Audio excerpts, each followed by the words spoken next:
Kettanier, chef de la secte NXIVM, est soupçonné d'avoir entretenu un cercle de 15 à 20 femmes sous influence, avec lesquelles il avait des relations sexuelles à son gré. Le gourou présumé d'une secte qui entretenait, pour son propre compte, un réseau d'esclaves sexuels, qu'il faisait marquer par brûlure, a été interpellé dimanche au Mexique, extradé et devait être présenté à la justice américaine, mardi 27 mars.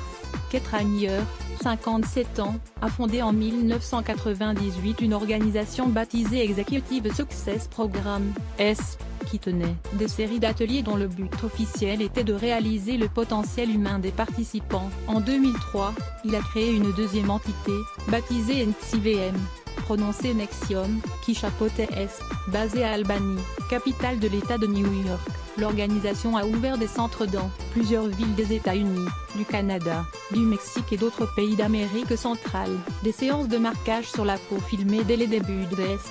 Kettanier est soupçonné d'avoir entretenu un cercle de 15 à 20 femmes sous influence, avec lesquelles il avait des relations sexuelles à son gré. En 2015, il aurait créé une organisation parallèle pyramidale, baptisée DO, qui comprenait des esclaves et des maîtres. Tous les membres étaient des femmes avec, au sommet de la pyramide, le gourou présumé Kettanier lui-même. Avant d'être accepté comme esclave, les femmes devaient fournir de la garantie, c'est-à-dire divers éléments compromettants pour elles-mêmes, photos, lettres, ou documents, que l'organisation se réservait le droit de rendre public si elles quittaient l'organisation. Elles devaient aussi subir un marquage, qui consistait à tracer sur la peau des lettres, souvent, les initiales de Ranier, à l'aide d'un stylo à cautérisé, qui brûlait les chairs. La victime était maintenue immobile par d'autres femmes et chaque séance était filmée. Après la défection de plusieurs membres et la publication d'un long article dans le New York Times, en anglais, en octobre, le gourou présumé s'est enfui au Mexique, où il a été interpellé dimanche.